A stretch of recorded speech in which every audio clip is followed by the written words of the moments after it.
Camilo, ya tienes la palabra. Listo. Buenas tardes, compañeros y compañeras. Buenas tardes a todos y todas las que nos acompañan desde nuestras diferentes redes.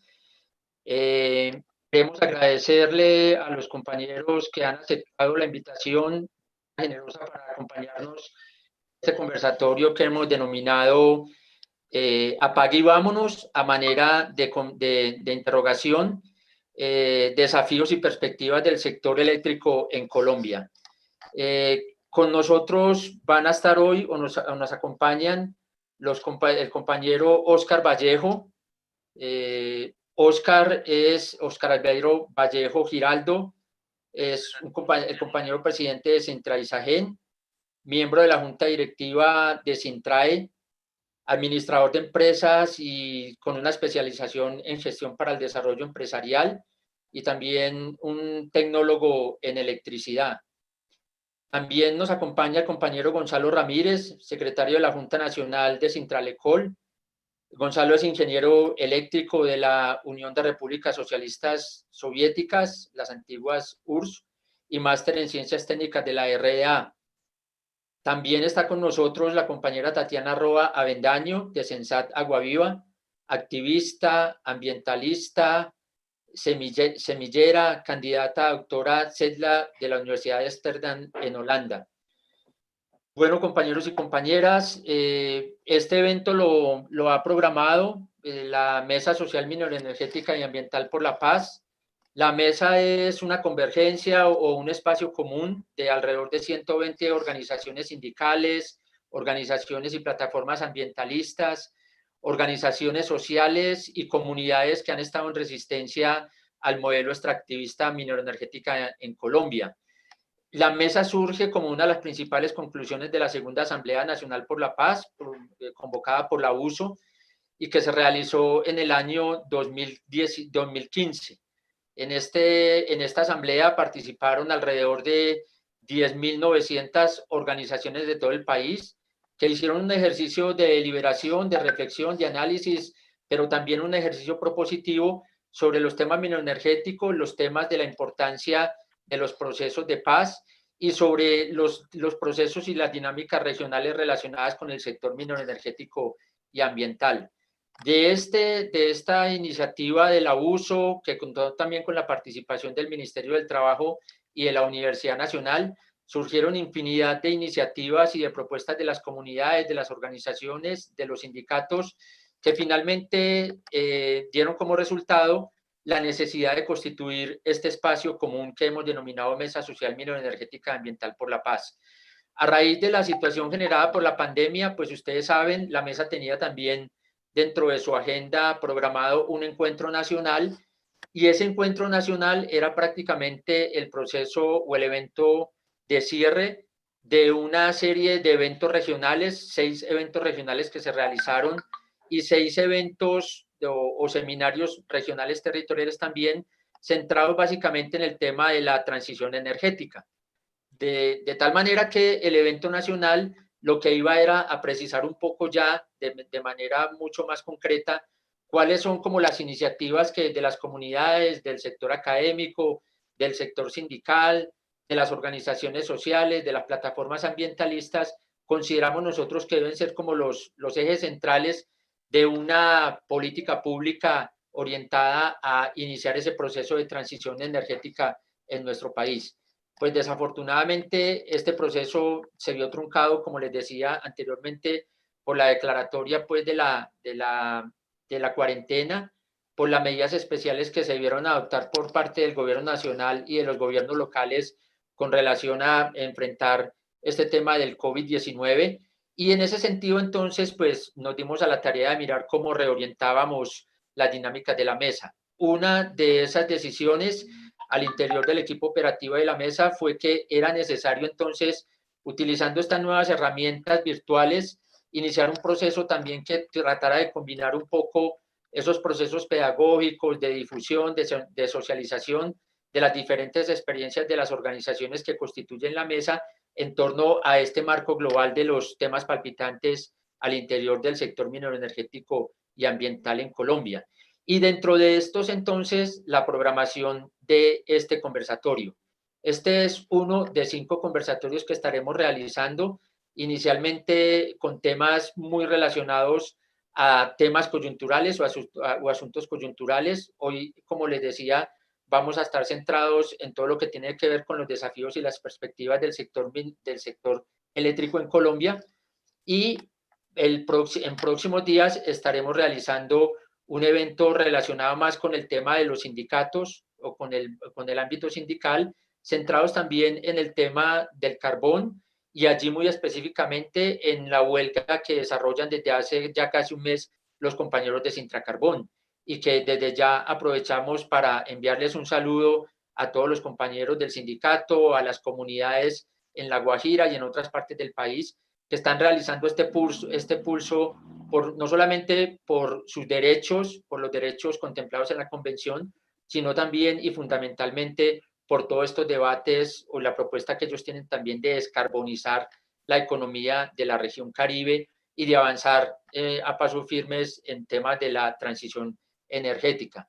Posteriormente vamos a estar desarrollando un conversatorio sobre el futuro y las perspectivas de Ecopetrol, centrado básicamente en la necesidad de que Ecopetrol lidere ese proceso de la transición energética con todo lo que esto significa, con el planteamiento también que hemos coincidido y hemos escuchado de los compañeros del Sindicato del Abuso, de Edwin Palma y de otros de los voceros de la Junta Nacional, que han venido planteando con insistencia la necesidad de que Ecopetrol vuelva a ser 100% estatal y que pueda liderar entonces en esa perspectiva este proceso de la transición energética. Posteriormente haremos un ejercicio con comunidades que también nos estarán hablando de cuáles son las dinámicas de resistencia que hay en desarrollo en los territorios, que tienen que ver, obviamente, con que no solamente fue una declaratoria de la pandemia en nuestro país, un estado de emergencia, un estado de excepción en la práctica, sino que a raíz de esto y con la declaratoria del estado de emergencia, el gobierno ha venido legislando para tratar de profundizar el modelo extractivista, pero también, como lo han dicho ellos, para, en una medida desesperada de reactivación de la economía, empezar a flexibilizar, digámoslo, los mecanismos y los requisitos que se tienen que agotar, sí, que se tienen que surtir, como las licencias ambientales y otras, para poder, digámoslo, dar vía libre a estos proyectos. Y hablamos, por ejemplo, del proyecto de la Quebradona en el suroeste de Antioquia, hablamos de los proyectos, por ejemplo, en Sarturbán, del proyecto en Triganá y en Tribugá y en otros sitios. Entonces, era muy importante, fue muy importante para la mesa, constituida por muchos de estos procesos regionales y territoriales, que estos procesos pudieran tener voz también y darnos plantearnos, digámoslo, como una mirada y un panorama de cómo están esas luchas en los territorios. Eso va a ser entonces parte de este ciclo de conversatorios.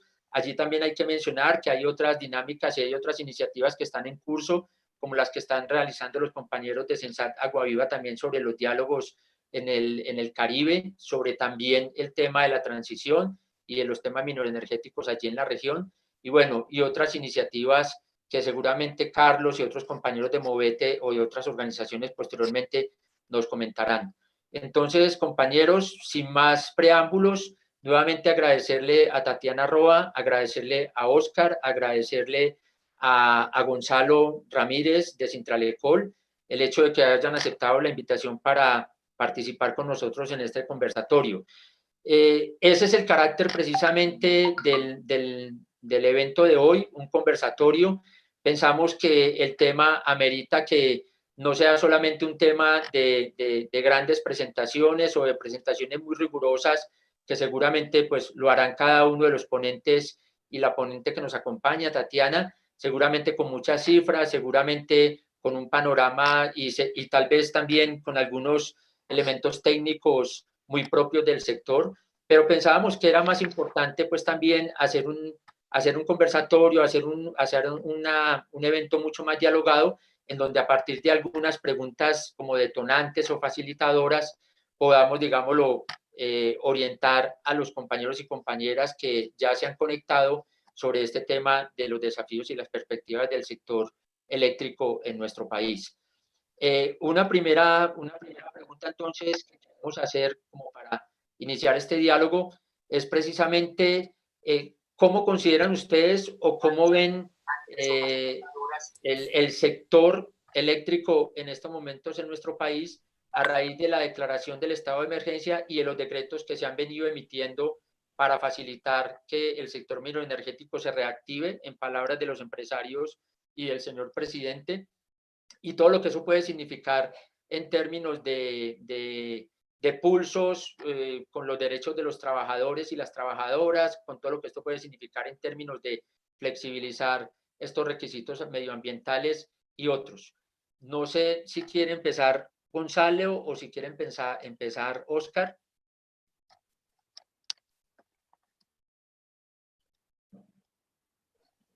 Dale, Oscar. Bueno, compañeros, buenas tardes. En relación a la pregunta que hace Camilo, es una pregunta que no solamente se hace en el sector eléctrico, sino en toda la parte productiva. Es que el tema de la pandemia, yo creo que está siendo también aprovechado para que las empresas y todas aquellas situaciones de menoscabo de los derechos de los trabajadores, de los derechos sociales y muchas cosas que seguramente pensaban implementar, el tema de la pandemia les está facilitando eso. Las medidas del gobierno apuntan allá, a que esa reactivación, como ellos la han llamado, pues también sea a costa de los derechos de los trabajadores y de los ciudadanos en las mismas tarifas. Pero no hay que desconocer que la realidad del sector eléctrico tiene unas causas, unas bases que vienen desde mucho más atrás, incluso desde cuando se expidieron las leyes 142 y 143, que allá ya se evidenciaban unas situaciones que no eran, digamos, de coyuntura, eran de coyuntura, pero que eran producto de todo un sistema clientelista político que corrompió y que hoy en día sigue existiendo, aún después de la Constitución de 1991, que pretendía incluso reformar ese mundo político.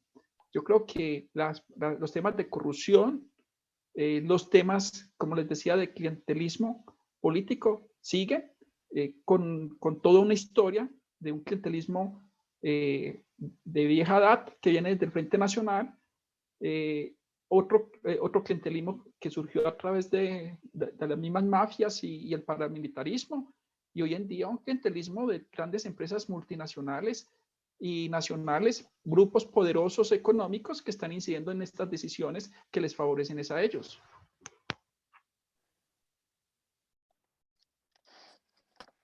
Gracias, Oscar.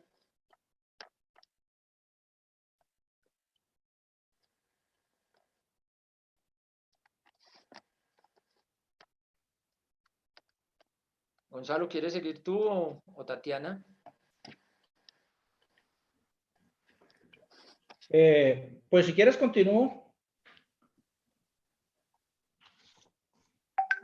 Sí, nos hemos reunido en este chat, pues más allá de la descripción amplia que ha dado Camilo, a hablar de algunos temas muy concretos, entre ellos de la transición energética.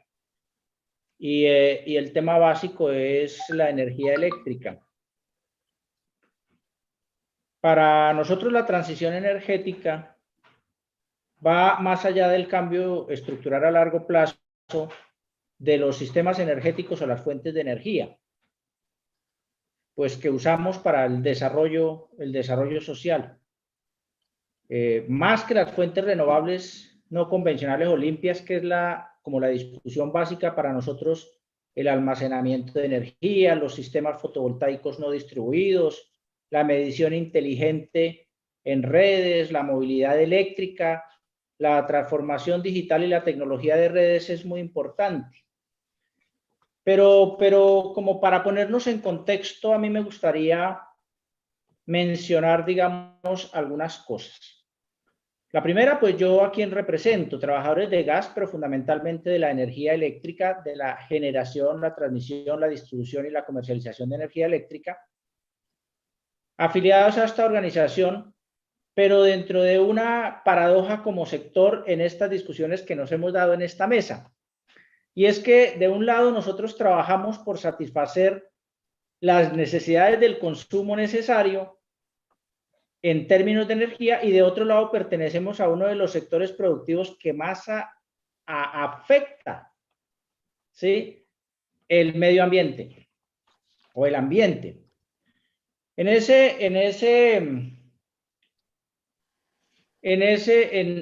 medio de esa paradoja, pues nosotros defendemos el empleo porque es nuestra razón de ser como organización social, pero obviamente con una perspectiva, creo yo, de avanzada significativa frente al tema del ambiente. Porque hoy estamos hablando de todos estos temas por los grandes riesgos que tenemos nosotros como especie de supervivencia en este planeta. Algunas cifras básicas para ponernos en contexto sobre el sector me gustaría dar.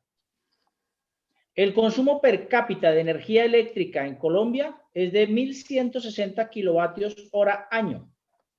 Es decir, cada persona consume eso. Segundo, la demanda máxima en punta, que es más o menos hacia las 7 de la noche, en Colombia supera los 9.000 megavatios. Para dar, digamos, una idea más real, la demanda promedio cada día en Colombia es de unos 7.000 megavatios. Para garantizar esos 7.000 megavatios, en Colombia hay una capacidad instalada de casi 18.000 gigavatios. ¿Por qué? Porque este es un sistema diseñado y estructurado de manera redundante, técnicamente debe hacerse así, para garantizar que en caso de falla o en caso inclusive de costos por temas comerciales, unas plantas o una parte de esa capacidad instalada esté generando y otra no. Las fuentes de energía eléctrica en Colombia son básicamente hidráulicas, en un 66%. Nosotros hablamos de que son fuentes limpias y no renovables, pero eso entre comillas, porque si bien es cierto el uso del agua como tal puede ser renovable y no contaminante, no es tan cierto cuando inundamos para construir una presa, terrenos productivos para otras cosas, cuando tendemos redes o inclusive cuando instalamos otro tipo de energías. Entonces decía el 66% de hídrica. En fuentes fósiles, el 31% de esa energía que necesita el país se genera con gas, con fuel oil y con ACPM. Y solamente tenemos un 3% en cogeneración y en otras fuentes alternativas no convencionales que llamamos. O sea que nosotros estamos en pañales arrancando con ese tipo de generación que haría parte de esa transición de la que nosotros estamos hablando. Ahora, una cosa muy importante es que en Colombia el crecimiento de la demanda cada año es del 4%, es decir, se requiere para satisfacer esa demanda construir nuevas generadoras, ampliar redes en un 4%. Y funciona este esquema, compartimos algunas cosas, otras no, en un esquema de libre mercado con una alta concentración empresarial. Hay 152 empresas en Colombia dedicadas a este negocio, a los 4 aspectos de este negocio, pero solo 10 concentran el 80% del mercado. En el sector hay 80.000 trabajadores, 82.000, casi 83.000 sectores, es lo que hemos venido investigando, trabajadores en el sector, 83.000, pero de esos 83.000, el 73% están tercerizados. Solamente 13.600 trabajadores en estadística tenemos contrato directo con las empresas. En medio de ese panorama, pues como para ponernos en contexto, nos damos, digamos, como esta discusión de la transición energética. Yo personalmente creo que el tema de la pandemia es un tema coyuntural para nosotros, porque respondiendo a la pregunta de Camilo, el sector energético en el país no, digamos, hablar de reactivación del sector, no, si bien es cierto la demanda bajó, porque los sectores que demandan bajaron su actividad, el sector como tal no ha estado inactivo. A nosotros nos han afectado, sí, algunos factores muy importantes ahí que habría que analizar, pero, digamos, desde nuestra perspectiva, el problema es más macro.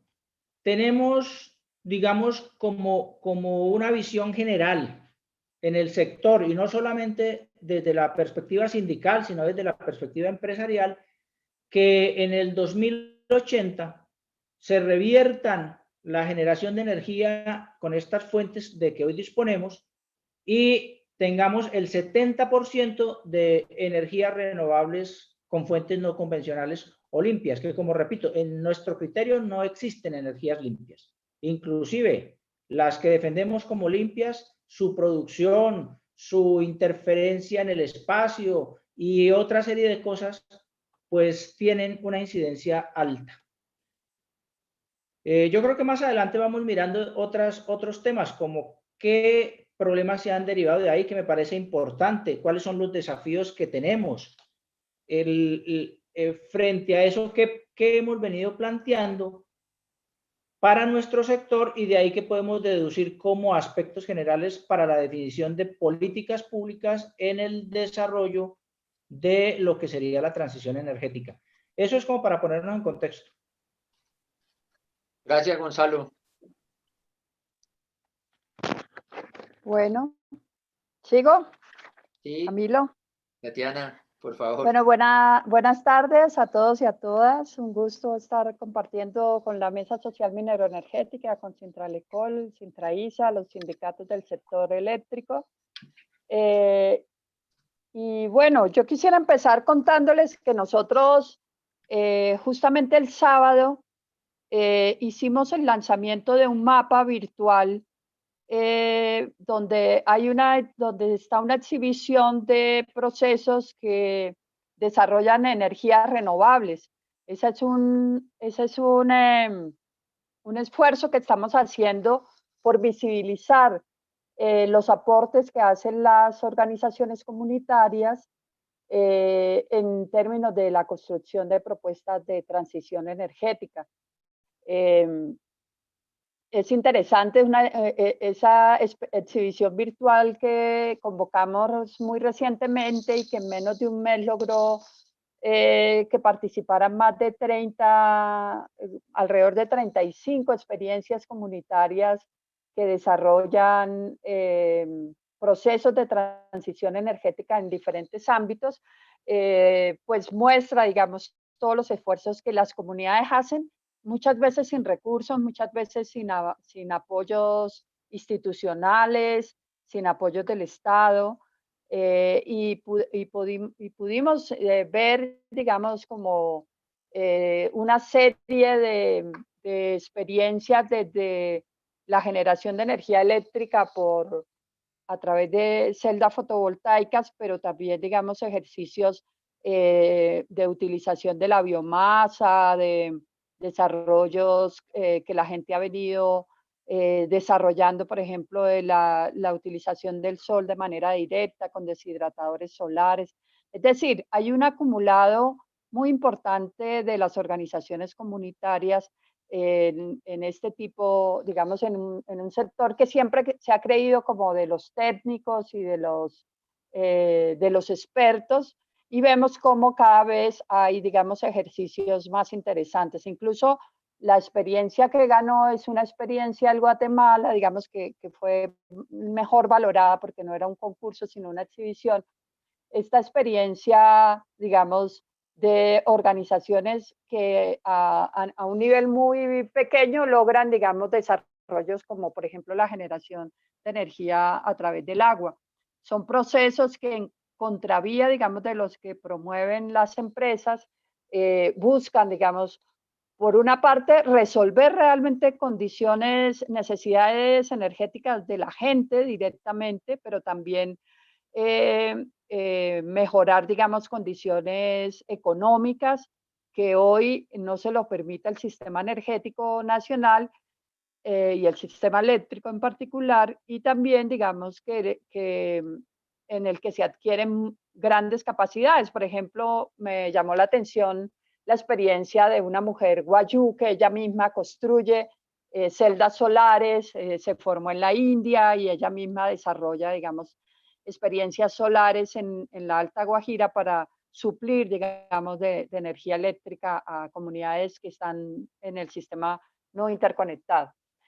Empiezo diciendo eso porque Colombia es un país de una inmensa riqueza energética, con una estructura, digamos, bastante desarrollada, pero sin embargo en el país hay miles de familias en las ciudades sin acceso a la energía o con pobreza energética, ¿sí? Los casos de la costa Caribe, con lo que pasó con las empresas que inicialmente estuvieron a cargo de Fenosa y bueno, todo ese rollo que ustedes saben incluso más que nosotros, muestran, digamos, como la privatización del servicio de la energía que empezó y que, digamos, las leyes emitidas en 1994 dieron lugar a la privatización de la energía y a que las empresas privadas asumieran la energía más como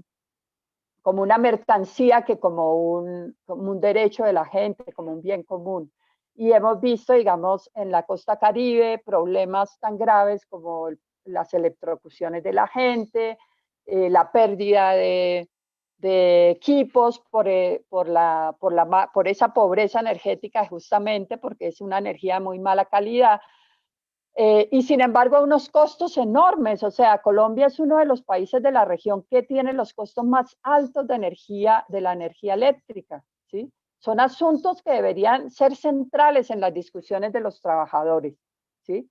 El tema de la desconexión, el tema o sea, gente que teniendo todas las instalaciones en su casa no puede acceder al pago del servicio de la energía. O sea, esto es una paradoja. O sea, se muestra el país como con el 100%, 90 y pico por ciento de la gente con acceso a la energía, pero es una falsedad porque la gente no puede acceder porque no puede pagar. Entonces, a mí me parece que eso es muy importante. Un segundo elemento que quisiera decir antes de cerrar esta primera tanda, porque sé que vamos a seguir conversando y sin duda me interesa mucho hablar del tema de la transición, es que nosotros, aunque obviamente sé que estamos hablando del sector eléctrico, sí tenemos que entender que la matriz energética colombiana es una matriz muy amplia y muy diferente en cada uno de esos sectores. O sea, ¿qué energía consume y qué energía consume cada sector? Entonces, si nosotros vemos, digamos, la torta de la matriz energética, el transporte se consume la mayor parte de la energía primaria de este país. Y esa energía primaria es básicamente gasolina y diésel. O sea, tenemos un parque automotriz que funciona básicamente con fósiles. ¿Pero dónde se consume la energía eléctrica? Se consume en el sector residencial y se consume en el sector comercial fundamentalmente, un poco también en el sector industrial, no tanto, y en otros sectores se consume parte de la energía eléctrica.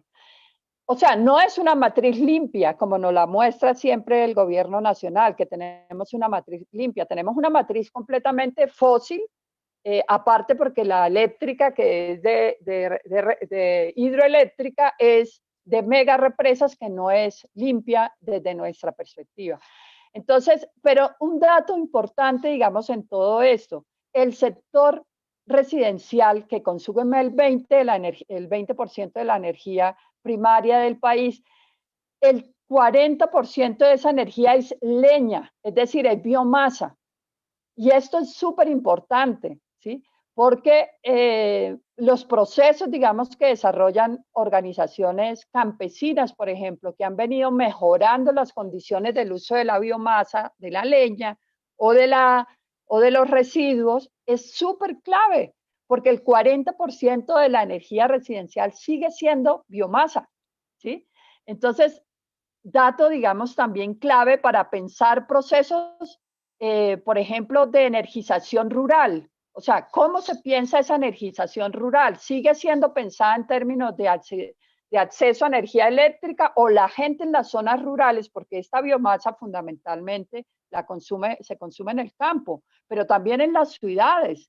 Aquí en las ciudades hay gente que no tiene para pagar gas, no tiene para pagar electricidad, cocina con leña. Entonces, ¿cómo se piensan, digamos, estos procesos de transformación, de transición energética y cómo se incorporan otros elementos y cómo entendemos, digamos, esas otras demandas? O sea, estos datos son claves, digamos, también para entender que esto en los últimos años ha habido un cambio enorme, digamos, en términos del consumo energético en el país. O sea, por ejemplo, en los años 70, el 20% del consumo energético el 46% era residencial. Hoy es solamente el 20% de la energía del consumo energético es residencial. El 40% es transporte, ¿sí? Por eso es fundamental, digamos, en estas discusiones de transición energética, cómo se piensa la transformación del transporte y cómo también el transporte está asociado a los tratados de libre comercio que dieron lugar a que hoy nosotros estemos moviendo mercancía por todo, o sea, estemos utilizando esa energía para mover esas mercancías que tienen que venir desde los puertos, desde Buenaventura, desde los puertos del Caribe para llegar al centro del país. Entonces son temas que son importantes, que quiero dejarlos, digamos, como instalados en esta primera ronda de reflexión para luego quizás meterme en términos de, digamos, de lo que es la transición energética. Entonces, ¿dónde se consume la energía? ¿Para qué se consume la energía? ¿Quién consume esa energía? ¿Dónde se produce la energía? Son preguntas claves para los debates sobre soberanía energética, sobre autonomía energética, sobre transición energética, que tienen que estar en el centro de los debates hoy, no solamente, digamos, de la sociedad, sino fundamentalmente de los trabajadores. Gracias, Camilo.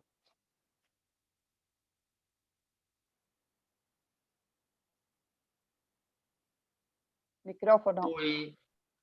Muy interesante en esta primera ronda los temas que han salido porque sí, la idea era que había una pregunta inicial que habíamos dicho, era como una pregunta motivadora del diálogo, pero ya realmente ustedes han entrado en materia y no solamente en estos planteamientos que ha hecho Gonzalo sobre las cifras y sobre el estado actual o los antecedentes del sector eléctrico en Colombia, sino también estos temas que ha mencionado Tatiana. Retomando en la primera parte de su intervención este tema de las experiencias de las comunidades y de los procesos que han venido haciendo su propio ejercicio y su propia experiencia de generación de energía.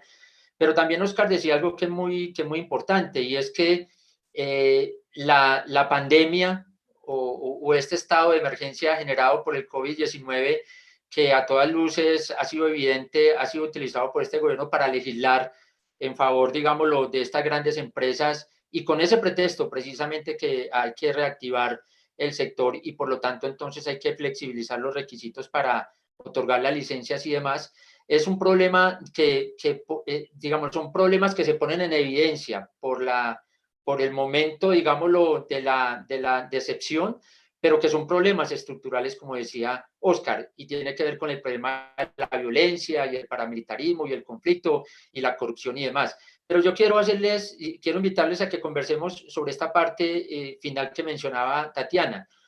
Sí, la gente, por llamarlo de alguna manera, la persona común y corriente que está alejada de estos temas, tiene una preocupación y su preocupación es que le han anunciado que van a incrementarse las tarifas de energía, le han anunciado que es posible que venga un apagón, ¿sí? Y le han anunciado que proyectos, por ejemplo, como Hidroituango, son los proyectos que son estratégicos para el país y van a garantizar, ¿sí?, el suministro energético para el país. Yo quisiera que conversáramos sobre esto, porque evidentemente Colombia tiene ya por la generación de energía, como nos lo explicaba Gonzalo, tendría ya suficientemente garantizado el suministro de energía para todos los colombianos y colombianas. Pero evidentemente eso no es así, y hay temas como por ejemplo los desconectados, o el hecho que mencionábamos ahora de que más o menos 1.700 municipios de este país, fundamentalmente de la costa pacífica, no tienen conocimiento ni siquiera de la energía eléctrica, ¿sí? Pero también se habla mucho de la interconexión. Entonces, ¿cómo ubicar estos temas y cómo darle a entender a esta persona, ¿sí? A esta persona del común que piensa que Hidroituango va a solucionar su problema, pero que finalmente se va a encontrar es con un incremento de tarifas, o como en el caso de Electricaribe, que le han dicho, ahora ya saneamos las finanzas de Electricaribe, ¿cierto? Y volvemos y la ponemos en venta, ya le acaba de ser entregado hace más de 20 días a 2 nuevas operadoras, pero evidentemente eso parece que no se ha reflejado en un mejor servicio para todo ese sector del país, que es casi el 30% de la población de este país. La pregunta es esa, ¿cierto? Conversemos en torno a qué significa eso en términos de soberanía eléctrica, energética, a qué significa eso en términos de democratización de la energía, a qué significa eso a tener derecho, digámoslo, a un mínimo vital a la energía, como lo hemos planteado también con el mínimo vital del agua. No sé quién quiera empezar, pero sería muy bueno que esas reflexiones que hemos hecho también como mesa, poderla compartir aquí con todos los que nos acompañan y todas las que nos acompañan hoy en esta transmisión. A mí me parece, Camilo, digamos, importante la propuesta, y yo mencionaba inicialmente el tema del contexto. Pues en un espacio de estos uno no puede dar el contexto completo, pero sí da para la discusión, porque, por ejemplo, Tatiana ha planteado algunas cosas muy interesantes, pero desde una perspectiva que para nosotros es un poco distinta. Por ejemplo, sin ir a los términos, porque para lo que Tatiana menciona como transporte, para nosotros es movilidad, porque transporte para nosotros es el transporte de la energía, que es un componente de la tarifa. Es el hecho de transportar la energía desde las plantas a los sitios de distribución. Pero si la movilidad, como ella lo mencionaba, la consideramos ya parte de los objetivos de transición, lo que va es a aumentar la demanda de energía eléctrica, ¿sí? O sea, si nosotros convertimos todos esos autos que funcionan con combustibles fósiles a eléctricos, pues aumenta la demanda y habría que ampliar la capacidad instalada. No es tan cierto, digamos, no es tan preciso que yo haya dicho que ya tenemos garantizado la energía. Si bien es cierto, nosotros tenemos una capacidad instalada en el país casi 3 veces más que la demanda media que necesitamos. También es cierto que en un breve verano, en donde esos embalses en Colombia disminuyan su nivel, o en el caso de ausencia del combustible para plantas térmicas, como ha sido el caso del gas, eso es una discusión, que en Colombia hay suficiente gas y no es tan cierto, por lo menos para ponerla en los puntos donde se genera la energía, puede haber dificultades, ha habido que importar gas licuado, eso pone en dificultades al sector. Ahora, estamos de acuerdo en algunos aspectos. Por ejemplo, Tatiana lo mencionaba, las tarifas de energía eléctrica en Colombia son de las más caras de América Latina. Y tal vez es por el esquema de cómo se define la tarifa, cómo se establecen los criterios y cómo se da, digamos, esa pelea entre operadores en el mercado que se ha establecido, en el mercado mayorista, en el caso de la generación, de la distribución.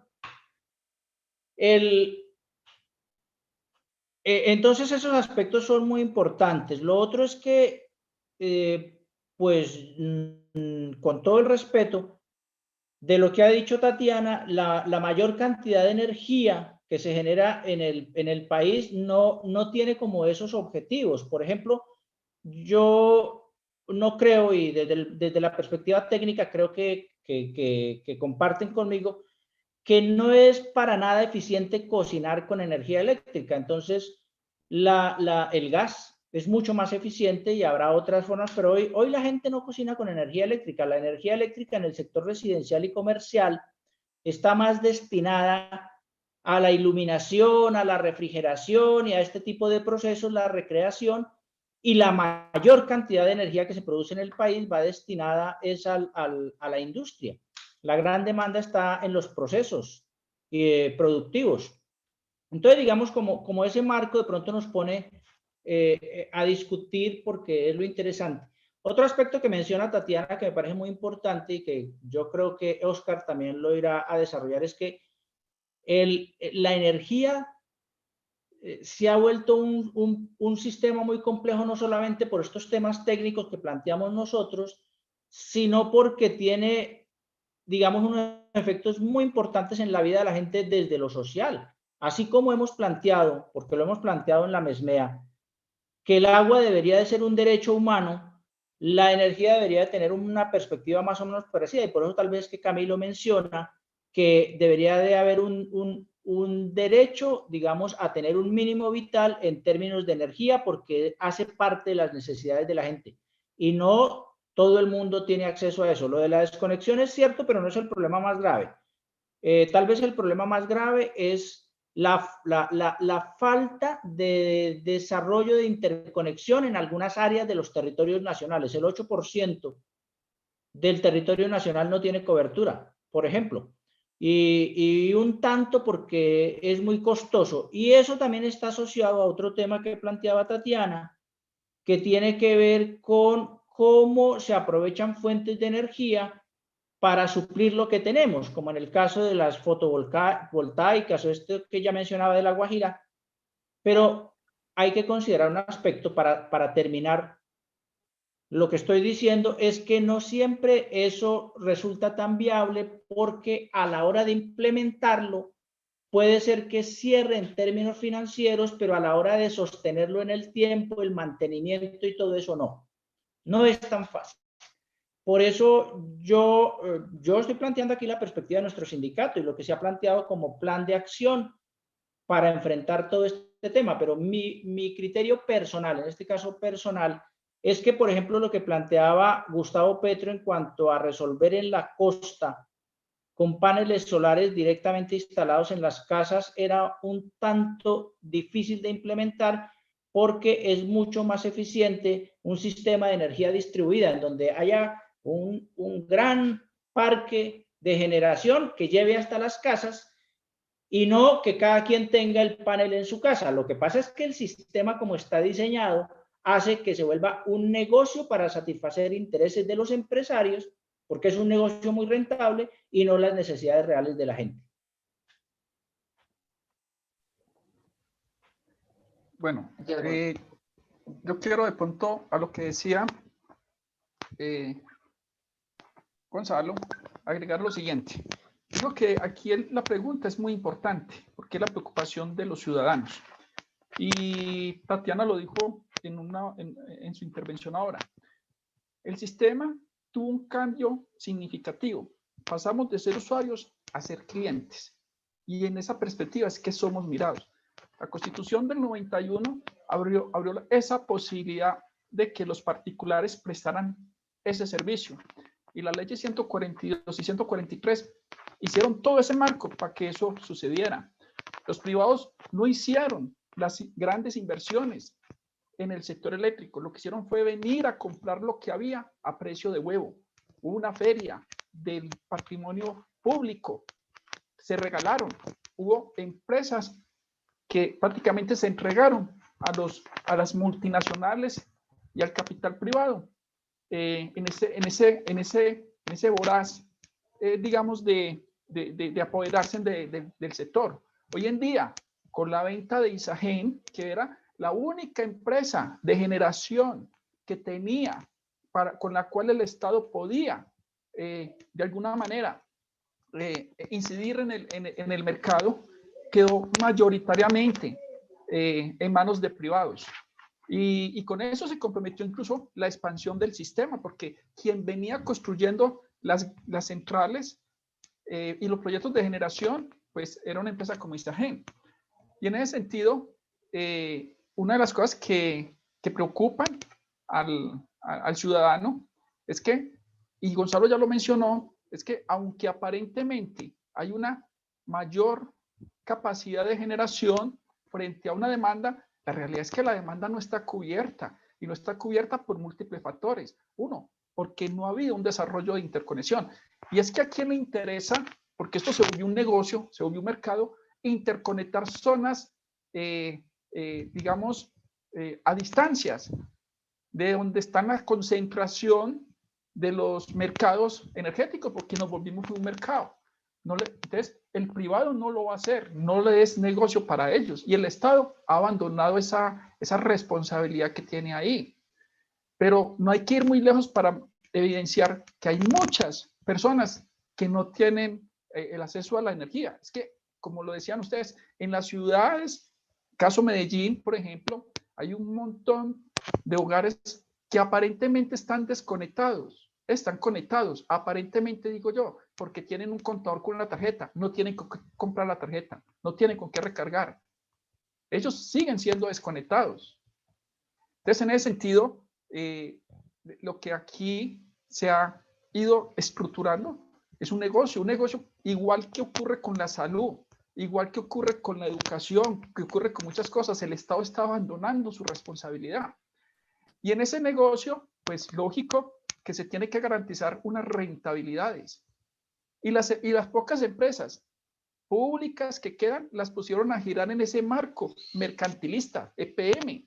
Es igual, siendo una empresa del Estado, del orden municipal, es igual en su comportamiento a una empresa privada. Si no tiene con qué pagar, le corto. Pero aún así, digamos porque si no lo hace, si se comporta de otra manera, la acusan de competencia desleal. Entonces, aquí ha venido todo un incremento de las tarifas. Los compañeros de ISA, de Sintra-ISA, han hecho estudios y análisis de ese tema en el cual demuestran cómo la fracturación del sistema de abrir el negocio de generación, de transmisión, y cada uno por su parte, lo que hizo fue que ese componente de la fórmula para calcular los precios de la energía se incrementaran. Aquí no hay unas economías a gran escala, sino que un incremento de la tarifa que ha venido dándose a través de los últimos 20, 30 años. Y todos esos descalabros que ocurren en los proyectos que se han desarrollado en estas empresas, todo ese descalabro que ocurrió en la costa finalmente termina siendo asumido por el Estado.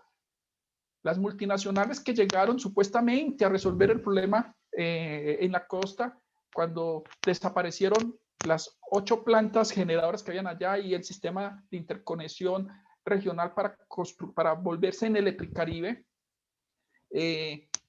allá no se resolvieron los problemas, antes terminaron fue con mayores crisis.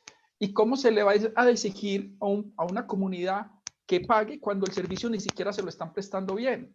Entonces, en ese sentido, es la preocupación del ciudadano frente a los anuncios que viene diciendo el gobierno de que existe la posibilidad de un apagón, pero uno llega y dice, y mientras tanto, ¿qué se está haciendo? Se está trabajando, como lo decía Camilo en su pregunta, en esquemas de interconexión internacional. ISA viene participando en proyectos de interconexión con Centroamérica, y hay perspectiva y se habla de futuro, digamos de interconexión internacional, y las empresas de acá, EPM, Celsia, ISA y otras empresas vienen participando en esos proyectos a nivel regional. Entonces, si hoy en día no se está garantizando ni siquiera el servicio para las personas de acá de Colombia, pues mucho menos mañana cuando esto se abra el mercado y sea más negocio exportar la energía que dejarla aquí. Porque el propósito también del gobierno se suponía es que garantizar un esquema de aprovechar el potencial energético que puede tener el país y el potencial de desarrollo que pueda tener para incluso atraer la inversión extranjera. ¿Pero a costa de qué? A costa de brindarles a ellos todas las garantías para que obtengan sus rentabilidades, y a costa de las tarifas y a costa de que el sector residencial sea el que finalmente termine siendo sacrificado en pro de ese esquema de producción. Entonces, hay muchas cosas que tenemos que analizar y que tenemos que empezar también a discutir y a revisar. Y yo creo que ahí es donde cabe el tema de la transición energética, pero ¿cuál? Porque es que hay en la última asamblea de Alcogen, los generadores de energía están promoviendo, pero su modelo, como lo dijo el compañero Gonzalo, un modelo más de negocio y más de mercantilista. Y Sagena ahorita viene participando en la construcción de un proyecto eólico en La Guajira, pero porque también tiene ciertas garantías para hacerlo. Entonces, y eso finalmente todo se ve reflejado en las tarifas. Entonces, yo creo que hay un tema que se tiene que revisar porque esa es la preocupación del ciudadano a pie. Y vamos a tener que resolver lo que no ha resuelto el Estado en muchas comunidades, las mismas comunidades. Y digamos que ahí es muy importante pues toda esta discusión de este tema de cómo apoyar esos proyectos que las comunidades están haciendo y están emprendiendo para poder resolver su problema energético. Gracias, Oscar. Tatiana. Sí, bueno, muchas gracias a Oscar y a Gonzalo. Yo quiero empezar primero como haciendo unas aclaraciones frente a algunos de los asuntos que planteaba Gonzalo en relación a la información que di al principio. O sea, lo primero es decir que todos los datos que di y todas las categorías que usé son las que usa la UTME, ¿sí? La Unidad de Planeación Minero Energética. O sea, la UTME habla de transporte en el consumo de energía y por eso hablé de matriz primaria, o sea, la matriz de energía primaria, es decir, de dónde se toma la energía y por eso diferencié posteriormente en dónde efectivamente, qué sectores consumían más eléctrica, cuáles menos, cuáles son totalmente fósiles, como el caso del transporte. Sin duda, como lo dijo Gonzalo, una transición, digamos, pensada en cambiar simplemente la fuente energética nos puede llevar a una transición eléctrica, efectivamente, pero una transición pensada en términos de transformaciones más allá de la fuente energética, que es lo que nosotros promovemos, no nos debe llevar necesariamente a eso. O sea, por ejemplo, todos los esfuerzos que hace la gente en las ciudades por promover el uso de la bicicleta es una transformación que no implica consumo de energía eléctrica, sino consumo de energía humana, ¿cierto? Es decir, nosotros ponemos la energía, nosotros somos la energía, como decíamos nosotros en nuestras reuniones. Entonces, ahí está el punto de la discusión sobre la transición energética. O sea, ¿qué tipo de transición pensamos? Si nosotros estamos pensando en una transición meramente de la matriz, de las fuentes de energía, pues efectivamente quedamos atrapados en una transición que simplemente va a cambiar fósiles por eléctrico. Van a haber sectores con mucha dificultad para cambiar de lo fósil a lo eléctrico, y eso es lo que vemos que está pasando en gran parte del mundo, donde efectivamente han habido procesos de transición, pero el consumo de energía fósil sigue creciendo, particularmente el uso de hidrocarburos, porque el del carbón, por el contrario, ha venido disminuyendo. Entonces, es un poco, digamos, para hablar en términos generales, como hacer ese tipo de aclaraciones. Un segundo tema que yo quisiera decir es que yo creo que la discusión no es entre nosotros, la discusión no es mía con Gonzalo y Oscar, ni con Camilo, sino la discusión es frente a un modelo, ¿sí? Esa es la discusión que a mí me interesa dar. O sea, creo que nosotros necesitamos conversar para poder saber por qué estamos parados en un lugar o en otro, pero la discusión no es entre nosotros fundamentalmente, la discusión es que nosotros, como bien lo dijo Oscar, a partir de la ley 142 y la 144, del 94, 142 y 143 del 94, se transformó totalmente el sistema energético, supuestamente para evitar el monopolio, cosa que no se dio. Hoy vemos los grandes monopolios energéticos, que para llegar a más gente, cosa que tampoco se dio. Para mí sí es supremamente grave que en las ciudades haya muchísima gente desconectada, miles de familias, 2, 3 familias nada más que estén desconectadas, es un grave problema. Y hay que mirar el tema ya de las regiones no interconectadas, y ahí tal vez corrijo un poco a Camilo cuando él dice los 1000 municipios, no, 1000 y pico de municipios son los que hay en el país, deben ser 1000 localidades, o sea, pequeños poblados del Pacífico que no tienen acceso a la energía. Entonces, efectivamente, esos pequeños poblados no tienen acceso a la energía, podrían tener acceso a la energía si nosotros estamos pensando en procesos de transición energética que impliquen procesos autónomos y descentralizados. Datos que les quiero dar. Aquí en el país, lo que más ha venido andando, aunque se habla mucho de la Guajira y los proyectos eólicos y solares, realmente lo que viene andando en el país es una serie en términos de esa transición que hace el Estado, digamos que promueve el Estado desde su lógica, es una transición de pequeños proyectos energéticos, que están muchos en menos de 10 kilovatios de energía y otros hasta 1 mega. Esos son los proyectos que se están solicitando y que están avanzando en el país. O sea, 947 iniciativas, de las cuales desde que se emitió la ley en el 2015, si no estoy mal, por ahí la tengo anotada porque yo no soy muy buena para aprenderme los números de las leyes, 563 ya están certificadas. El 70% de ellas están entre 10 kilovatios y 1 mega, y el resto hasta 10 kilovatios. Es decir, ¿cuáles son? Son proyectos que están, hoy lo vemos en Bogotá, en Cali, en muchos lugares, centros comerciales que han solicitado proyectos solares para cubrir de energía. Un centro comercial puede consumir la energía que consume un barrio entero, ¿sí? Ese es el nivel de consumo de un centro comercial. Entonces, un centro comercial obviamente debe estar pagando muchísima energía eléctrica a los costos tan altos que tiene Bogotá, y se están pasando, digamos, a procesos autónomos y descentralizados. Hay iniciativas solares, hay iniciativas incluso de hidráulicas, hay iniciativas de diferente orden que se están dando porque la ley, digamos, que sin embargo no es la mejor. Eso debería ser, por ejemplo, un tema en el que trabajáramos, cómo logramos que esa ley realmente resuelva los problemas que tiene la gente, cómo accede fácilmente, digamos, es la ley 1715 del 2014, cómo esa ley deja de ser una serie de requisitos que hacen inviable, digamos, para una persona que tiene un proyecto a pequeña escala, un campesino, y puede acceder, digamos, a los beneficios tributarios que tiene. Entonces, esa es la transición que está avanzando en el país. Hay una cantidad de proyectos de esa naturaleza.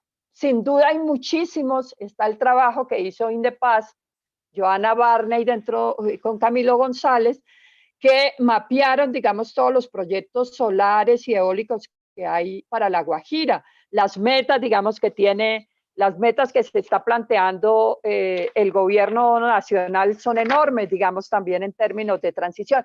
Y tienen que ver mucho, ahí lo junto, con el tema de Hidroituango.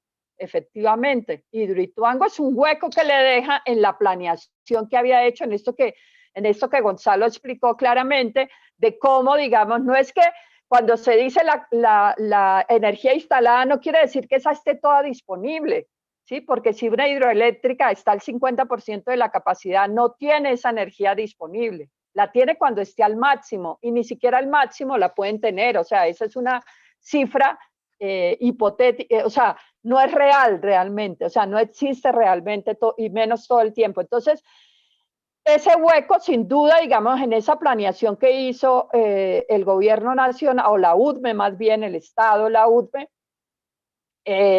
Hidroituango deja un hueco porque eran 2.400 megas, ¿sí? 2.400 megas que debían haber empezado en el 2018. Entonces, ese hueco se está cubriendo hoy con muchos de esos proyectos de energías renovables, de esos de los que hablábamos ahorita.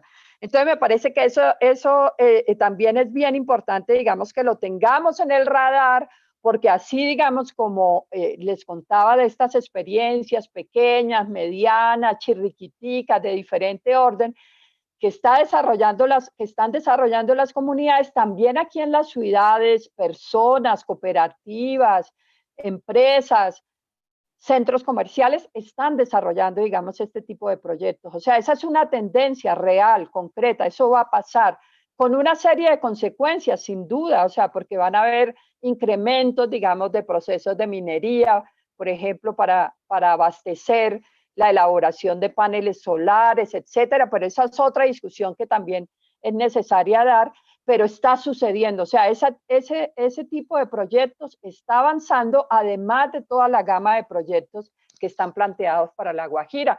La Guajira, curiosamente, es un departamento con una riqueza energética enorme, o sea, gas, carbón, ¿sí?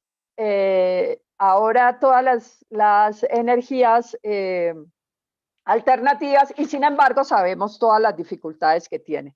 Entonces, bueno, ese es un segundo tema que quería tocar. Bueno, aquí tengo los datos, no los encontraba, pero aquí los tengo, de esos proyectos que les contaba, de esas solicitudes que se han hecho. Se están haciendo más o menos 23, 24 solicitudes mensuales. O sea, este año se han hecho 272 solicitudes de proyectos, de los cuales 91% es solar, 34 PCHs, 32 biomasa. O sea, el tema de la biomasa es súper clave. O sea, el tema de la biomasa es algo impresionante. O sea, que nosotros que estamos en el Ecuador, en la zona ecuatorial, tenemos la capacidad de generar biomasa permanentemente y tendríamos la posibilidad de desarrollar cualquier cantidad de proyectos de biomasa. Y yo no me estoy refiriendo a los de agrocombustibles, no me estoy refiriendo a la palma aceitera, me estoy refiriendo a proyectos como los que hoy vemos, digamos, de biodigestores, pero también el mismo uso de la leña, que es un uso, por eso lo puse en términos de lo que representa en el país. El consumo de la leña sigue siendo el 40% en el ámbito de lo urbano, cifras de la UDME, no cifras de Tatiana Roa, cifras de la UDME. Entonces, digamos que ahí tenemos que entrar a mirar ¿cómo nos pensamos nosotros la transición? Propuestas sencillas. Cuando hablamos, por ejemplo, de la movilidad, retomo ese planteamiento que hacía Gonzalo, la movilidad. Hoy las ciudades están hablando de ciudades a 15 minutos. O sea, ¿cómo se rompe, digamos, estas ciudades segregadas donde la gente tiene que recorrer 2 horas para llegar al trabajo y se piensan en ciudades donde la gente puede ir caminando, puede ir en bicicleta, puede ir, digamos, puede acceder a una cantidad de servicios que requiere a muy corto distancia, y esa cantidad de energía que nos consumimos nosotros, o sea, en fósiles, porque es básicamente petróleo, diésel y otros hidrocarburos, cómo los suplimos, digamos, si transformamos las ciudades. Entonces, la transición, sin duda, desde nuestra perspectiva, lo hemos dicho muchas veces en la mesa mineroenergética, no es una transición de la matriz energética, no es cambiar una matriz por otra, no es cambiar fósiles por eléctricos solamente, es cambiar, digamos, cómo hacemos esas transformaciones culturales, cómo empezamos a decir cuál es la energía que necesita la gente. Es que hoy la energía que estamos generando está destinada realmente a cubrir las necesidades de la gente. Yo creo que Oscar lo ponía muy claramente, no va para cubrir las necesidades de la gente. El sector extractivo se está convirtiendo hoy en uno de los principales consumidores de energía del país, ¿sí? O sea, cada proyecto energético, cada proyecto minero, cada proyecto extractivo requiere energía, y esa es la energía que hoy se está garantizando. Y lo peor es que en el sistema pagan menos el costo energético ellos que nosotros, los domiciliarios, y eso lo pueden explicar seguramente mucho mejor Oscar y Gonzalo, pero todo ese sistema que se creó de la negociación de energía a gran escala facilita que, por ejemplo, esos grandes consumidores de energía paguen menos que lo que consume la gente en el consumo residencial. Entonces seguimos pagando las tarifas más altas, pero aquí mismo en el país pagamos más que lo que pagan los grandes consumidores de energía. Yo dejo por ahí para que sigamos, Camilo. Volumen. Micrófono. Sí, gracias Tatiana, gracias a Oscar y a Gonzalo. Muy interesante estas reflexiones, pero yo quisiera entonces pasar un poco a que aventuráramos como algunas, o que sugiriéramos como en qué perspectiva o en dirección de algunas soluciones, por llamarlo de alguna manera, o alternativas. Porque sí, hablamos, por ejemplo, de la transición energética como una necesidad, como una urgencia. También incluso, como lo hemos discutido muchas veces en la mesa, que estamos en ese tránsito, en ese cambio de ese estado, de esta situación a otro, y que seguramente va a ser lento y no va a estar exento de disputas y demás, precisamente por todos estos elementos de mercantilización en la que se ha convertido el acceso a un bien natural como el acceso a la energía. Y me parece que allí sería muy importante como desmenuzar o precisar de mejor manera cómo entendemos ese tipo de soluciones. Por ejemplo, y que también sabemos que pueden ser elementos para la discusión. Si creemos, por ejemplo, que una de las soluciones sea cambiar el carácter de las empresas, ¿sí?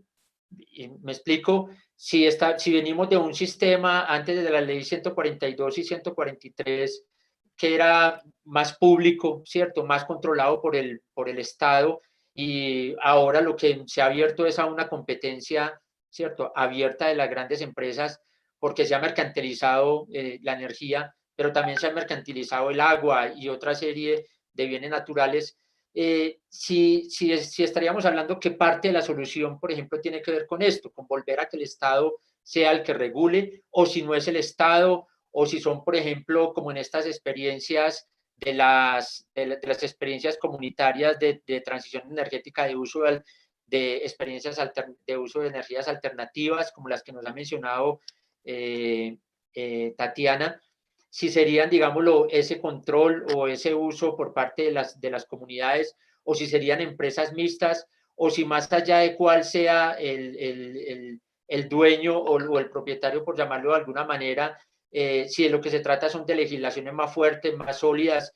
Ejemplo de eso, por ejemplo, podemos verlo, perdón la redundancia, en estas experiencias que en algún momento se trataron de hacer con gobiernos progresistas, por ejemplo, en Ecuador o en Bolivia, donde siguieron siendo las empresas transnacionales las que estuvieron en la exploración y en la explotación, pero obviamente se invirtieron el tema de las regalías, obviamente unos altos porcentajes para los estados y unos menores para las empresas, pero también de igual manera, por ejemplo, hubo unas legislaciones y unas regulaciones mucho más fuertes. Entonces, este tema, por ejemplo, del carácter, si podríamos ubicarlo en ese ámbito de las soluciones, porque bueno, el caso más concreto y que es el más actual es el que tenemos más a la mano, es el de Electricaribe. Se han invertido más de 10 billones de pesos por parte del Estado colombiano en la última etapa de los últimos 2 años de la crisis de Electricaribe, que no se solucionó, que terminó como todos sabemos que terminó, pero además ahora se van a invertir cerca de 1 billón de pesos más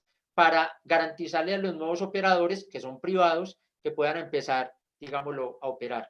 Con lo cual, ese mito de que lo público, digámoslo, es ineficiente y lo privado es eficiente, pues queda en entredicho. Pero ese elemento quisiera yo que conversáramos un poco sobre eso, porque me parece que en términos de las soluciones habrá que hablar de que es un bien estratégico, ¿cierto? Que tiene que ver con la soberanía energética, y en términos energéticos que tiene que ver con la soberanía alimentaria también, ¿cierto? Que tiene que ver con el control de nuestros recursos naturales o de los bienes naturales, porque tiene que ver también con el agua, tiene que ver con los mares, tiene que ver con la energía solar y otros.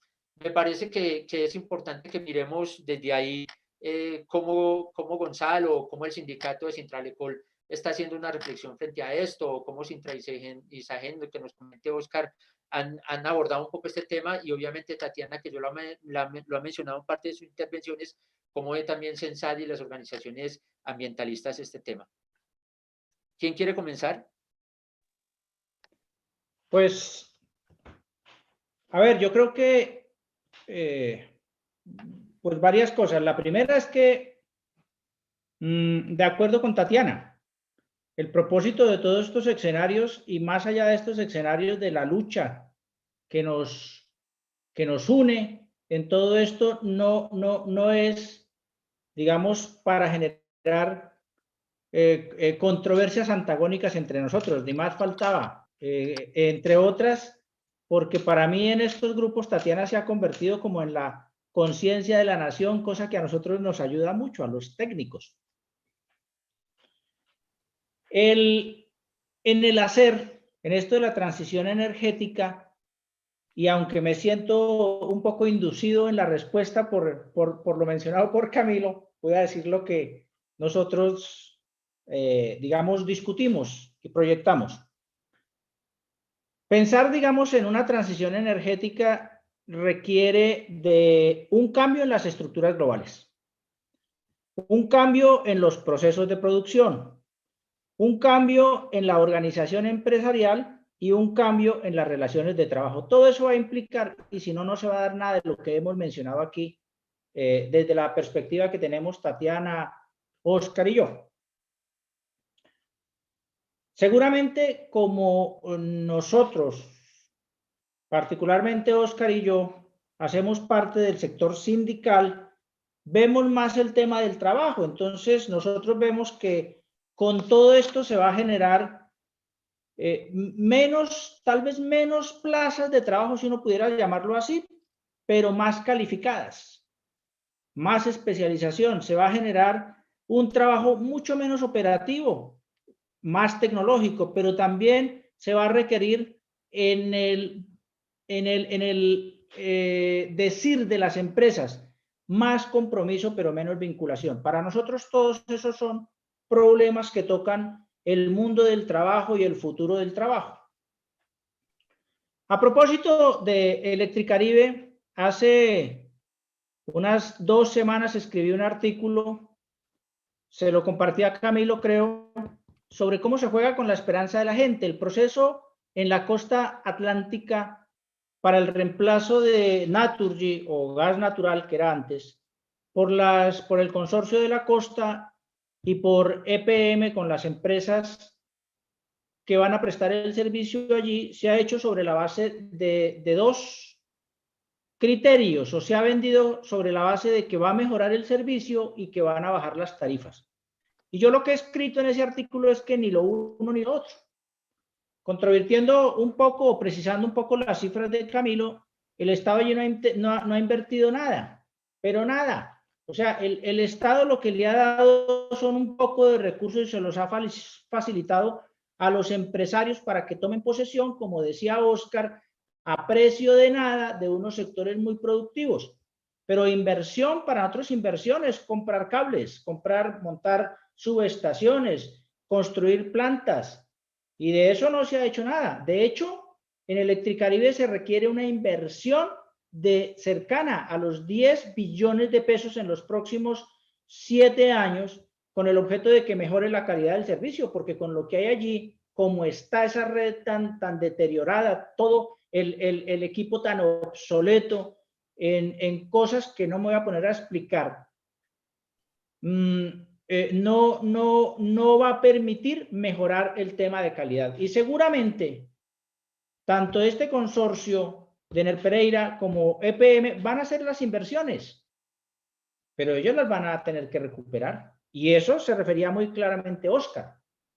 O sea que nadie va a prestar el servicio desde la perspectiva de un privado para no recuperar el dinero. Y semejante cantidad de dinero que se requiere para invertir allí, con las utilidades a las que aspiran estos empresarios, pues van a terminar en que no va a haber tarifas más bajas nunca.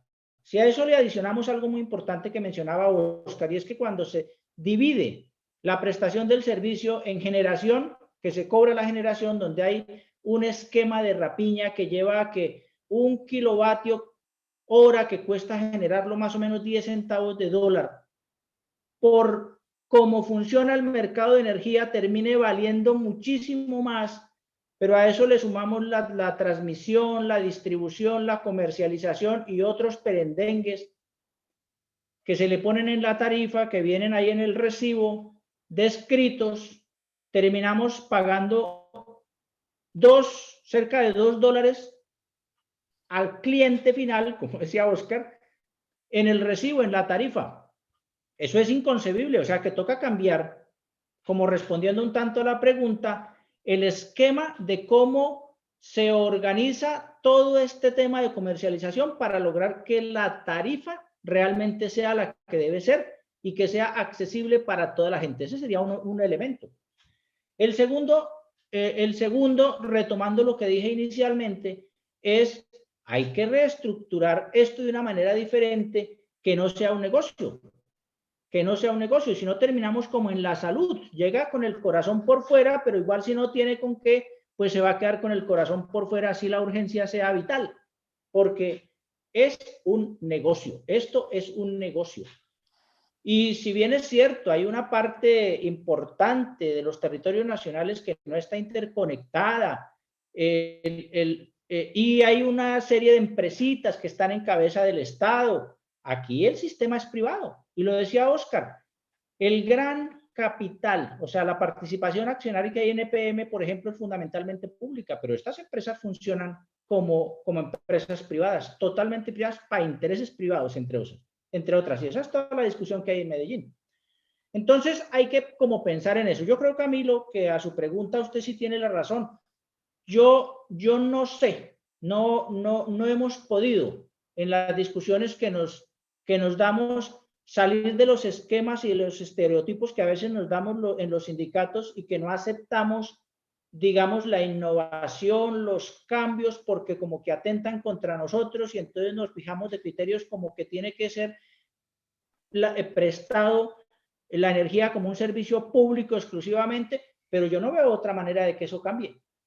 Yo no veo otra manera de que eso cambie. ¿Cómo estructurarlo en una participación del Estado y una participación privada de tal suerte que lo que prime sea la prestación y no el precio? Entonces, vuelvo y repito para terminar, creo que esos cambios estructurales son los primeros que tenemos nosotros que ver para ver hacia dónde orientamos nuestros esfuerzos para que esto sea efectivo, y si no, de lo contrario no va a ser posible. Gracias, Gonzalo. Bueno, yo quiero agregar lo siguiente, compañeros. Esa pregunta que hace Camilo no se resuelve con una sola respuesta. Yo creo que hay que analizar múltiples factores. En el año 90, cuando se dio el apagón, parte del argumento para abrir el esquema de servicios públicos a los privados era bajo el concepto de que lo público era malo, que lo público era corrupto y que los privados podían llegar a poner orden. La realidad ha sido bien distinta. Y la pregunta que uno tendría que hacerse es, ¿qué estaba pasando allá y qué está pasando hoy en día? Entonces, claro, el Estado tiene que cumplir su misión. El Estado tiene que garantizar la prestación de unos servicios, garantizar que haya, no solamente en el sector energía, en el sector de salud, en todo lo de servicios públicos, en la misma justicia. Pero es que hoy en día nos hemos dado cuenta cómo se ha permeado todo eso que yo les planteé en un momento, que es el tema de la corrupción, hasta en la misma justicia. Ya se habla del cartel de la toga, del cartel de los pañales, del cartel de lo uno. Es decir, todo el modelo económico, todo ese modelo económico como se ha venido desarrollando, termina siendo quien esté afectando la vida de los ciudadanos. Y termina siendo es porque hay unos intereses económicos de por medio que son los que finalmente fijan reglas. Que hoy en día, aquí en Colombia, muchas multinacionales son las que están tirando de ellas, porque tienen mucho poder y mucho control acá ya en nuestro país. Entonces, esa discusión que privado o público, es que ya lo privado también demostró que lo privado no es realmente, no a resolver el problema. Los privados vienen a sacar recursos y a beneficiarse lo más que pueda del patrimonio que era público. Es que aquí ya se entregaron territorios, se entregaron recursos de agua, se entregaron reservas forestales a las multinacionales. Todo lo que era Isagen, todas esas miles de hectáreas de bosque, de aves, de todo lo que hay allá, de agua, todo eso hoy en día es de multinacional canadiense. Ellos son los que mandan allá. Eso, hay una pérdida de soberanía nacional. Entonces, es un tema que también está de por medio. Hoy dependemos prácticamente del sector privado, no hay soberanía energética.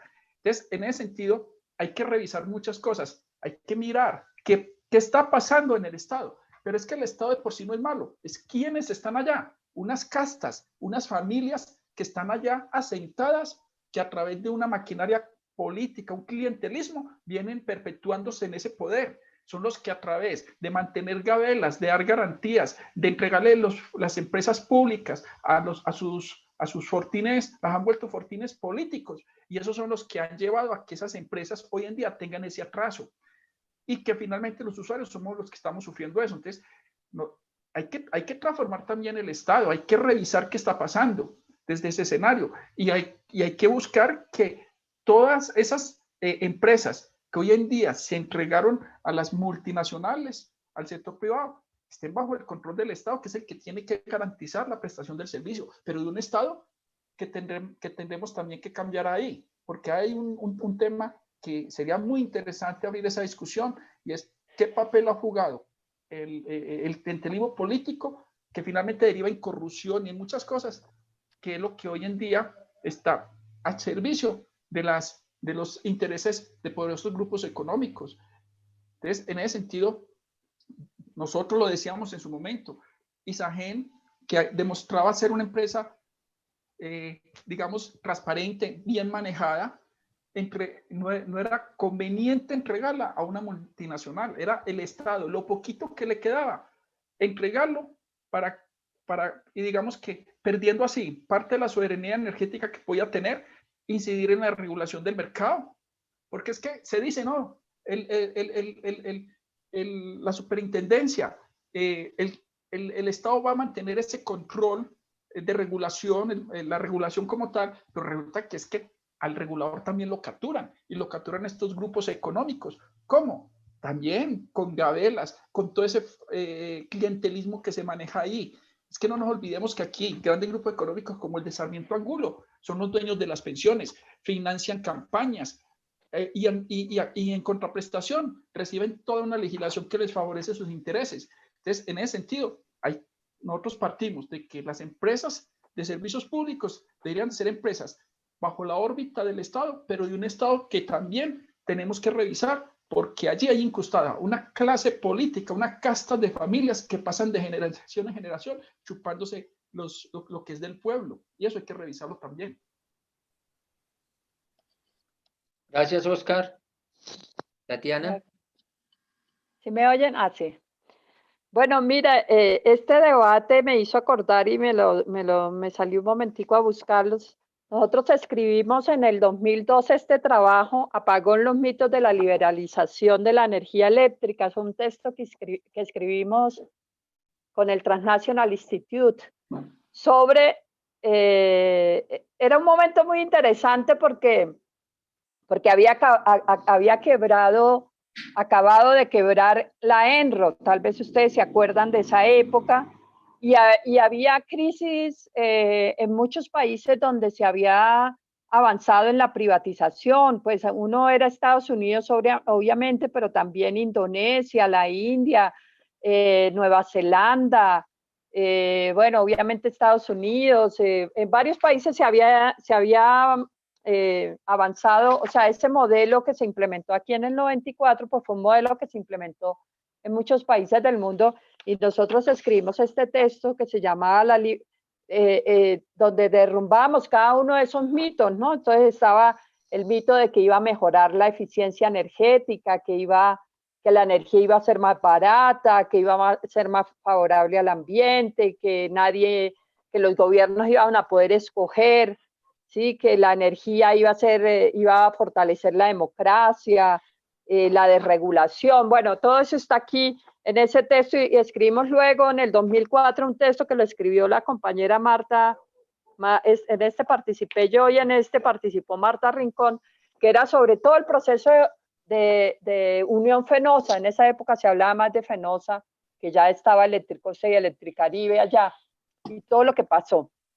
Digo esto un poco porque sin duda el debate, y como empezó Gonzalo cuando habla de la transición, en los cambios que requiere, en los cambios en las relaciones de poder, cambios, digamos, en términos de las estructuras, o sea, una serie de cambios políticos que se tienen que dar, económicos, obviamente son importantes y por ahí pasa el tema de la propiedad de las empresas, pero yo creo que hoy la discusión ya no es solo eso, Camilo, Oscar y Gonzalo, o sea, la discusión hoy va más allá, digamos, hoy va más allá, porque el metabolismo social de la humanidad, digamos, de un sector pequeño de la humanidad que se come la gran cantidad de energía, es un metabolismo que no lo sostiene nadie, o sea, no lo sostiene nadie y se da a costa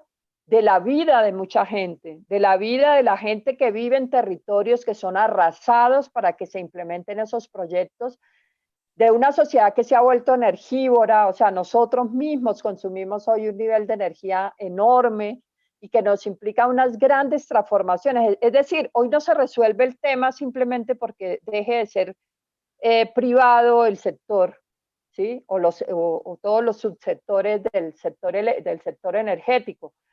Hoy implica, digamos, revisar esas formas en las que se ha estructurado esta sociedad que despilfarra energía, que consume energía, que arrasa territorios, ¿sí? Que ha llevado, el sábado pasado en un seminario de economía ecológica que están haciendo la Universidad del Valle, muy bueno, una presentación excelente de un profesor, si no estoy mal era español, y él mostraba cómo esta transición energética a base de grandes proyectos eólicos y solares no resiste, digamos, el consumo de materia y energía que se requiere para construir, digamos, todos estos proyectos. Entonces yo creo que hoy esa discusión tiene que estar atravesada por eso, o sea, cómo paramos este ritmo que, fíjense, estamos en una pandemia y llevamos 7, 8 meses metidos en nuestras casas, algunos han podido salir un poquito más allá, el que tiene carro va a su finca o a visitar a sus padres o sus madres aquí a las alrededores de las ciudades o como quiera que sea, pero la movilidad se paró tremendamente y hace un año nos decían que era imposible parar el mundo, o sea que era imposible. Entonces creo que sí se puede y hay que transformar y hay que apuntarle a eso y esa es nuestro planteamiento, por eso hablamos de las transformaciones culturales, o sea, cómo se repiensan las ciudades, cómo se reorganiza la sociedad, cómo se piensan las formas de generar energía y de consumir energía y cómo nosotros también somos parte, digamos, de esos procesos de generación de energía y dejamos de estar pensando que otros nos tienen que proveer absolutamente todo. Entonces creo que por esa vía vamos. Por ahí pasa el tema de la discusión de la propiedad de las empresas, pero no es ni el único ni el más importante, aunque sí es un asunto central. Gracias. Tatiana, bueno, compañeros y compañeras, creo un comentario. que En los últimos 40 años hemos consumido más energía que la que ha consumido toda la humanidad en los 200.000 años anteriores. Eso que dice Tatiana es cierto.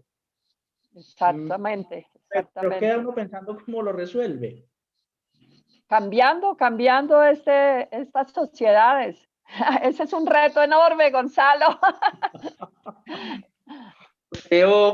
creo que ha sido muy interesante y seguramente como se habrán podido dar cuenta todos y todas, pues son temas que siguen quedando en punta y que obviamente pues no era el propósito de este conversatorio agotarlos, pero realmente creo que la mesa sigue teniendo allí unas reflexiones y sobre todo una urgencia de seguir más allá, digamos, lo de las elaboraciones teóricas, más allá que son muy importantes, como a raíz de lo que nos mencionaba Tatiana en un principio, empezamos también con estas comunidades que están iniciando sus caminos y que están haciendo sus propios recorridos con relación a la generación de su propia energía, cómo fortalecemos esos procesos, porque también este tema de la transición y como lo decía yo en mi pregunta, no se trata de mirar todos los asuntos que tienen que ver con esa transición, porque además son muchos, hemos hablado y Censal nos ha reiteradamente insistido en el tema de la transición justa, porque no puede ser un tema para sacrificar, por ejemplo, los derechos laborales de los trabajadores y las trabajadoras,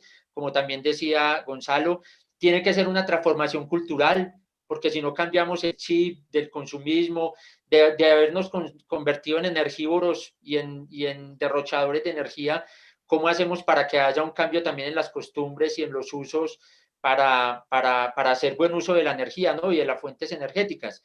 O sea, hay una cantidad de elementos allí que están gravitando y que obviamente no vamos a agotar aquí. Se me quedó en el tintero una pregunta, no sé si lo hiciéramos muy rápidamente porque al menos Tatiana me ha dicho que ella tenía que retirarse también antes de las 4, pero este tema entonces de cómo hacemos también para que desde las organizaciones, desde esos actores y esos sujetos que en los territorios están dando esas peleas tan desiguales, pero tan estoicas, tan heroicas, cómo hacer, digámoslo, para juntarnos, ¿cierto? En medio de todas estas iniciativas, los ambientalistas, las ambientalistas, los sindicatos, las organizaciones sociales. A propósito, mencionar que el 19 de octubre llega la Minga aquí a Bogotá y que ya viene marchando, salió esta mañana desde el Valle del Cauca, pero también decir, por ejemplo, que en muchas de esas iniciativas y de las peleas que está dando la gente está hoy, por ejemplo, la exigencia de que el gobierno por fin, por ejemplo, ratifique el acuerdo de Escazú, con todo lo que esto significa en la protección de los líderes ambientalistas, pero también en términos del derecho a la información y a la justicia y a conocer, digamos, cuáles son esos procesos ambientales antes de tomar las decisiones. Toda una serie de elementos que nos llevan a plantearnos esto. ¿Cómo actuamos conjuntamente?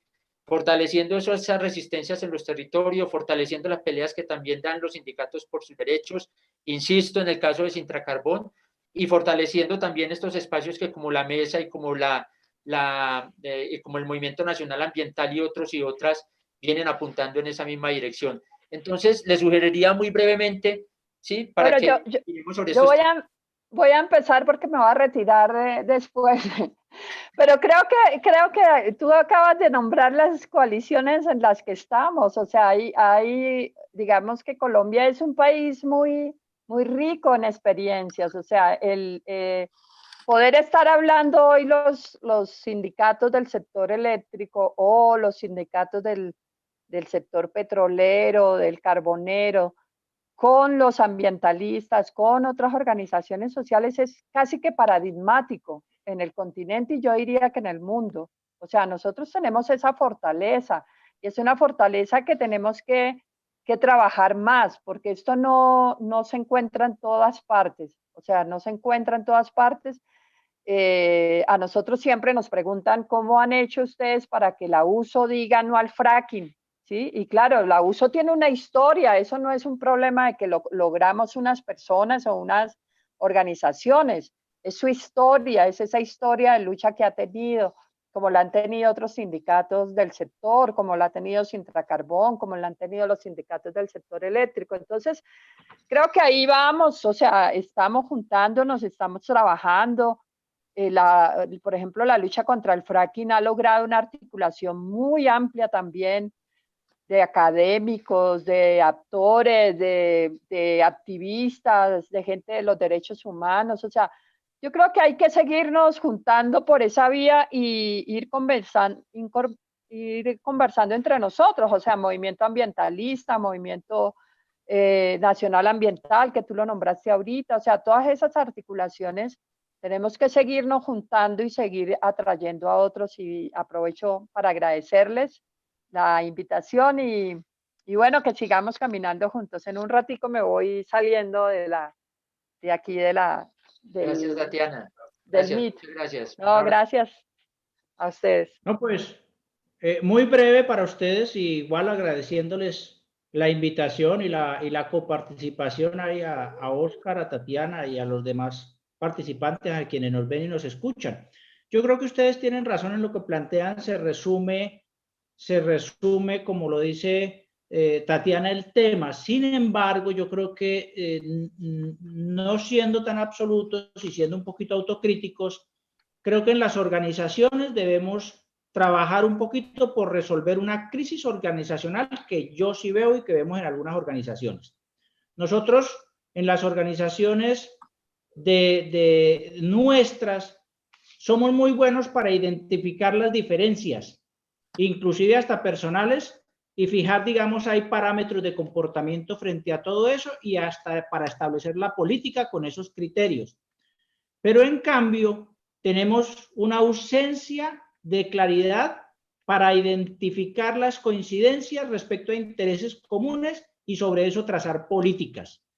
Yo creo que si nosotros eso lo superamos, podemos establecer y determinar prioridades y proyectarnos para hacer un tejido social mucho más efectivo, pero realmente no solo en mi organización, siendo autocrítico, sino en muchas organizaciones sindicales, inclusive en la misma CUT. Esto es innegable y es una discusión que ojalá algún día pudiéramos tener la madurez de hacerla para construir. Gracias, Gonzalo. Muchas gracias. Yo quiero agregar, Camilo, que lo que ha dicho Gonzalo, ha dicho Tatiana, ahí se recoge cuál debería ser nuestra forma, digamos, de pensar. Nosotros, ante todo, somos ciudadanos y ciudadanos del mundo. Es decir, si bien es cierto, estamos en unas empresas, pues también tenemos una responsabilidad digamos, con la comunidad, con nuestros hijos. Entonces, yo creo que ahí el tema lo hemos ido avanzando. Yo recuerdo cuando empezamos a juntarnos en un principio en una coordinadora de servicios públicos, luego se abrió todo el tema de la mesa, donde participaban compañeros de las comunidades, de diferentes sectores ambientales, y hemos ido conversando y encontrando, digamos, en estas conversaciones puntos comunes, pero también abriendo de un lado y del otro diferentes perspectivas también de cómo ver el mundo. Y en ese sentido, yo creo que las conversaciones y los diálogos nos han llevado a que vamos tejiendo redes y digamos, comunicación entre organizaciones que nos pueden permitir llevar a ir generando mayor conciencia, a ir tratando de cambiar, como decía Tatiana, toda esa forma de pensar que finalmente incide también en un cambio cultural. Y yo creo que ese es el mejor esquema, es seguir fomentando el diálogo, la participación y la coordinación, respetando las autonomías de las organizaciones en un trabajo colectivo que lleve incluso a legislativos, en temas políticos, en temas culturales, pero también en temas de cómo comportarnos frente a un mundo que se ha vuelto un mundo consumista, que está prácticamente devorándose. Nosotros nos estamos devorando al mundo en todos los aspectos, y en ese sentido sí tenemos que ir tomando conciencia y cambiar también esos comportamientos. Gracias, Camilo, un comentario cortico para cerrar. Temas como el de unidad. Nosotros todos somos conscientes en el sector de la energía que hay que trabajar en un proyecto de unidad y hemos hablado hasta de unidad orgánica. Nos hemos bajado a una unidad de acción y no ha sido posible. ¿Por qué? Es, digamos, como una de las preguntas, porque estamos absolutamente convencidos de que eso es parte del camino y parte de la respuesta a la pregunta que hace usted. Gracias, Gonzalo. Bueno, gracias nuevamente a todas y todos los compañeros que nos han acompañado, que se han conectado por nuestras redes, por nuestros canales, YouTube, Face y por el Zoom.